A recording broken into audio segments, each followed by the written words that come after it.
Alright, so, a lot of progress was made since the last video. Not sure exactly when the last video is going to go up, but I think both of these are going to go up pretty soon after one another. But yeah, in case you didn't notice, got some different items. Got a Daedalus Stormbow, and I have the Vortex Pillar and the Stardust Staff, so that means, oh, what? I beat the pillars? Yeah, these are actually different pillars now, and I beat the Vortex Pillar again. So I'm going to kill this one. That way I can free up my arena to start fighting the Moonlord. I'm also going to break this house down because it's not really doing anything. And, yeah, so it was a long journey back, but it was all pretty well planned out. I did get lucky getting a pulse bow, which I put up in the item frame to commemorate, and I'm not grabbing this shit back out of here. There's my tactical shotgun that was unreal. And yeah, did a lot of fishing here, here, and then I started doing a lot of fishing here. And yeah, as soon as I beat the pillar again, which I figured out roughly how to do that well, this one will be kind of annoying to beat again, but that's fine. I'll probably need to beat it, but I just need to get this one for now. And this one, I have a pretty sustainable way to do that. But yeah, long journey back. Killed the mechanical bosses each in one try, which was nice. Got my hollowed armor back, and basically have the same setup. These are menacing. I would like these to be warding, but I'm not going to worry about that. I don't think it'd be worth my time to farm that much gold. And truthfully, I think I can beat the Moonlord with the strategy that I'm going to use, which is using an asphalt platform like this. And knowing now that the death ray goes through blocks, I'm just going to break this so I have a ton of mobility and then just try and dodge it. That's like the one thing I wish I had a Rod of Discord for, because that makes dodging that thing super easy. But if I can time it well and use this Phantasm, I can break that eye pretty quick. But let me break all this stuff, because there's no need for it. And it only gets in the way, truthfully. Alright, yeah, this is just some of the footage of me beating the Stardust Pillar. I didn't record the footage for all of them. I recorded just this one and the Solar Pillar. And you know, you've heard this before from like anybody else who's ever posted a video about Terraria, but the pillars really are, I think, the worst part of the game, especially on Master Mode. They just take so long to defeat, and you know, I'm biased myself towards them anyways because that's how I wiped last time. I guess, okay, here, to give you some, to update you and give you kind of some context, when I wiped, it was like September 25th or something, because it was the day before the competition that I had. This footage was all recorded, I think, December 13th or so. So it was it was a pretty good amount of time in between then and now. Like, I didn't obviously play during that whole time, but I think it was like a total of maybe 30 hours or 40 hours recovering all of the stuff that I lost, which, you know, is fine. That was a fun journey, but, you know, this little grind trying to deal with the Moonlord has been really trying. So, you know, the less time I have to spend on the pillars, the better. And check out this sick dive bomb that I decided to use to take out the pillar. I was pretty happy with how that worked out. Just did it like, I think once or twice, and then I teleported back out. Or no, I just did it all in one go. Yeah, you can tell it's been a while in between then and now when I'm recording this. But the biggest change that I made in between when I fought the pillars the first time and wiped and now is I ended up hotkeying my recall potions to a certain slot on the hotbar, so that in a panic I could teleport out right away without having to necessarily scroll left or right. Now there's still a bit of a delay because your item has to stop being used before you could then switch to use a different item. But way, way safer. I think I died like maybe once with this setup, and that was after like when I was kind of killing the pillars again. But yeah, I mean, just look at how much damage the solar enemies do, man. Like, it's like one hit, even from a little fireball there, did like 200 damage. That was one hit from some random enemy that I don't even know what hit me. Hit me for like 200. So yeah, if I die there, I probably would have wiped again. And all my NPCs in the house that I was teleporting to by that pylon kept getting destroyed, so that was kind of annoying, unfortunately. But, you know, this is a tried and true method, so it was just kind of doing it over and over again until I ended up getting the shield down and everything. And then as soon as I realized if you stay on the ground instead of flying, those giant crawling centipedes, I think they're called crawltipedes, as soon as you realize that those things only target you when you're flying, this pillar got somewhat easier. But the enemies have so much defense. Those little roller things that just roll slowly towards you, those were like the worst enemies to deal with, man. So, you know, gradually managed to figure it out. And one good thing about doing the pillars over and over is eventually I would kill enough of the enemies to get a bunch of banners, so I could just, you know, spread those out throughout the world, and then thus every time I would then have to do the pillars again, ideally everything would be faster to kill and it'd be a little bit less dangerous. But still, it's not even, you know, the fact that the enemies have a lot of health, it's just that they hit so hard. And that, again, has kind of been the theme of this challenge, is the bosses themselves can be kind of a roadblock, but they're far less dangerous to deal with than just standard enemies. Master mode is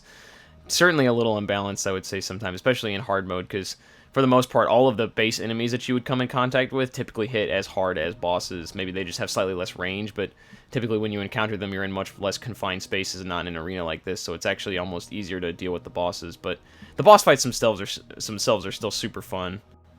And this fight with Moonlord doesn't end up being successful, but it shows you kind of the strategy I'm using. I don't know what happened this attempt particularly. It was pretty bad. I kept getting hit by like everything. I guess I just had some sort of bad rhythm. Death Ray, man, it's like you get into a pretty good rhythm where, you know, if you do well, and it got to a point where, like, you know, once I started to get better at the fight, I could typically do the first phase without even taking any damage. That was just a terrible attempt. But I ended up updating the setup just a little bit, which you'll see shortly. But yeah, hopefully we don't have to kill the pillars too many more times. You know, you do get items to spawn in the Moonlord later on, but you only have so many attempts, so hopefully we can get it free.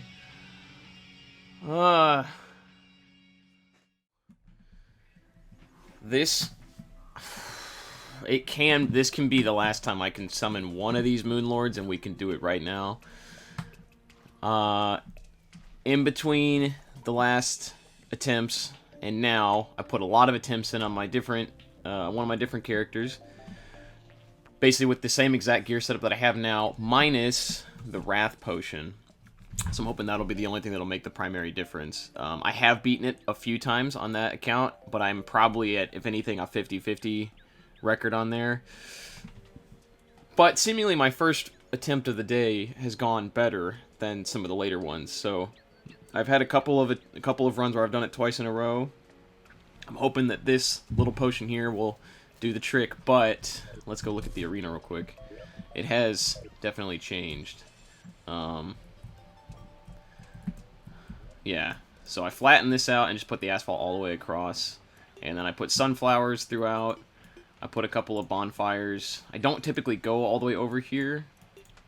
I may, but regardless, I got the sunflowers put all the way down there, and then I typically kind of stay in this area for the most part. It just kind of naturally works out, because I start here, and then typically move this way. And just maximize mobility and regen. And then the other thing that I started to add, which I have beaten it without using this, is the Life Force Potion, but this certainly is going to do a little bit more. So I just caught a gold bunny, so I made a gold delight, and hopefully that'll be enough. I would love to be done with this right now. It's been fun, but it has been a long grind to get to this point, and I am ready to move on to the next character. So we'll see.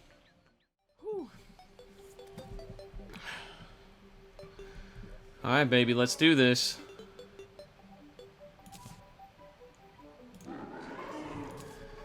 Here we go! Oh yeah, this is not Unreal, but apparently the way this bow works, it doesn't matter if it's Unreal, Godly, or Demonic, they all have the same DPS, so I'm not worrying about that.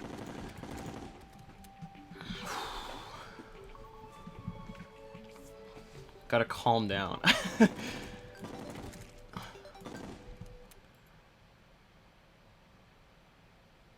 Let's do it, baby!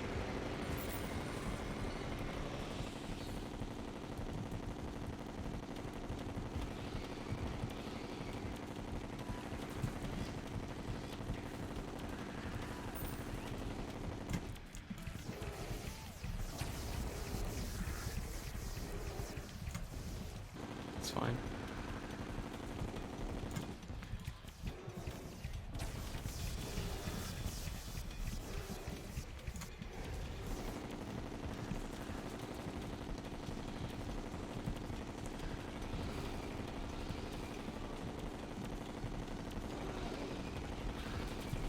Ah, not great.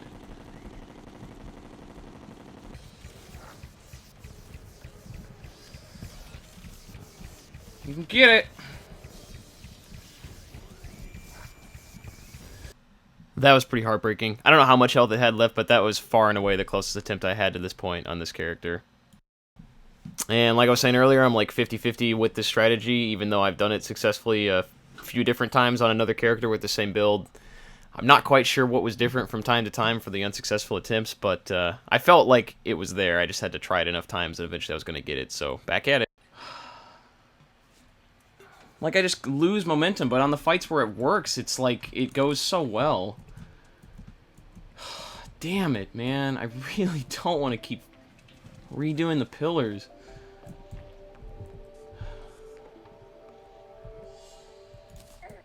Ow.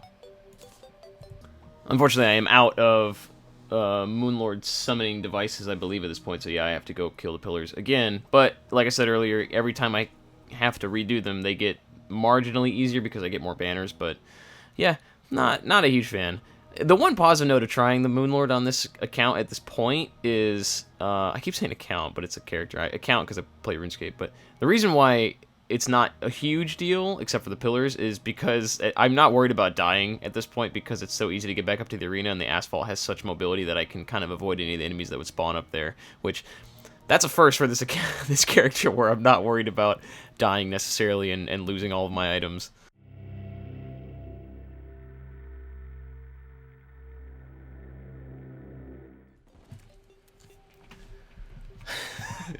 I love the jungle because of what it has in it, but it is incredibly dangerous, and I also hate it at the same time.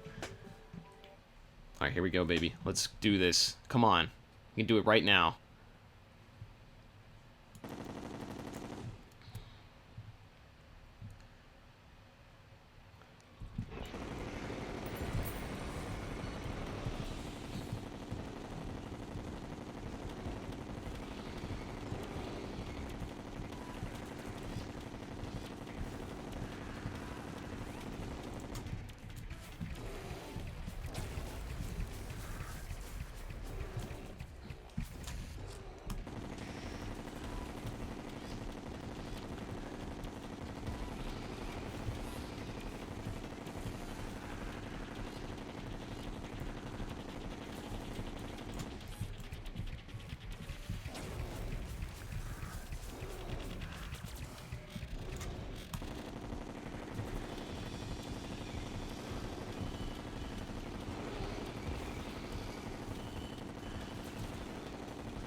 That was a pretty good dodge, if I do say so myself.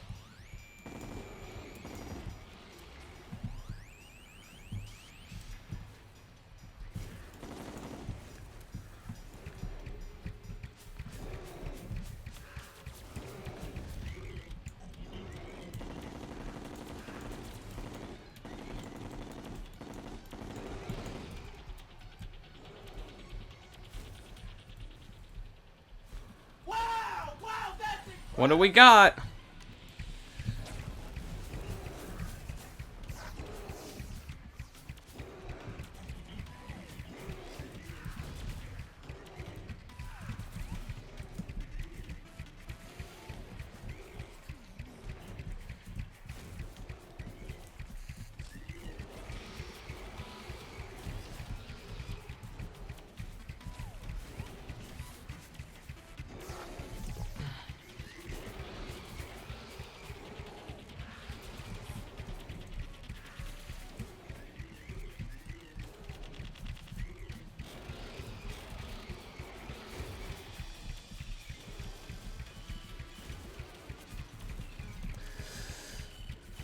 Come on.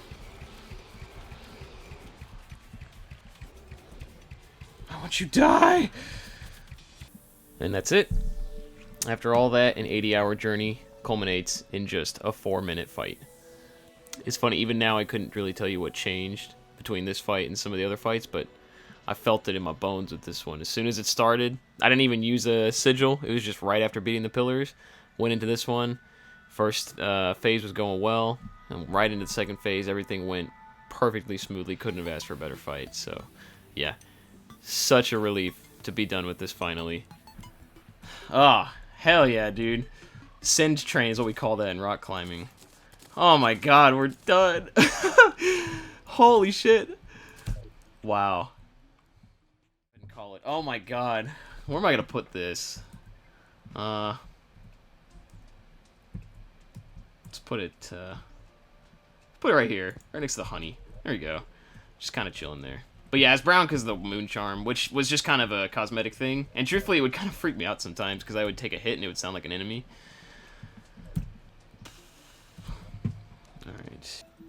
I think I mentioned this before in the series, but I'll say it again.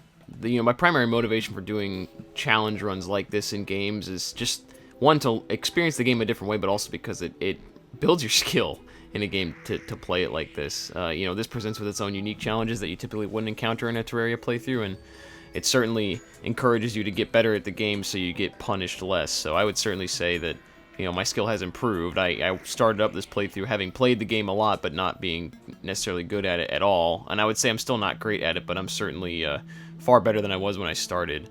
So I would encourage people to give it a try for that aspect. But also I realize this is effectively, in some ways, kind of one step down from a hardcore playthrough, because a hardcore playthrough is incredibly punishing. Obviously your character gets deleted. If you die in the wrong place in this kind of character, you effectively have to start from scratch except for your health and whatever you have built up in the world. So, if you want to try working your way up to hard mode or hardcore but don't want something that's quite that punishing, go ahead and give this a shot. Like I said, it was very tedious at certain points and it was certainly a grind, but it was a fun one. It was a very rewarding one. So, yeah, encourage you to give it a shot. Ultimately, there are some things that are not going to make it into this series that are still in past broadcasts on Twitch, but a lot of really long recovery times for deaths. I had one where I planned on streaming for about an hour just to get some Souls of Night and get ready to kill some mechanical bosses, and then I died in the underworld, and it took me almost 2 hours to get my items back. So, to give you some sort of an idea of some of the things that went into this series, but yeah, it's very, very satisfying to be done with, and I'm glad I decided to stick it out even after the wipe, and I'm excited to see what I come up with next. Probably not going to be a medium core character, though, because it's a little too punishing for my taste. The gameplay turns out to be a little slow, so I have some ideas, and I'll reveal those when I go live on Twitch with it eventually, but for now, I'm going to take a bit of a break from this. Thank you so much, everybody, for watching. I greatly appreciate it, and I will see you soon.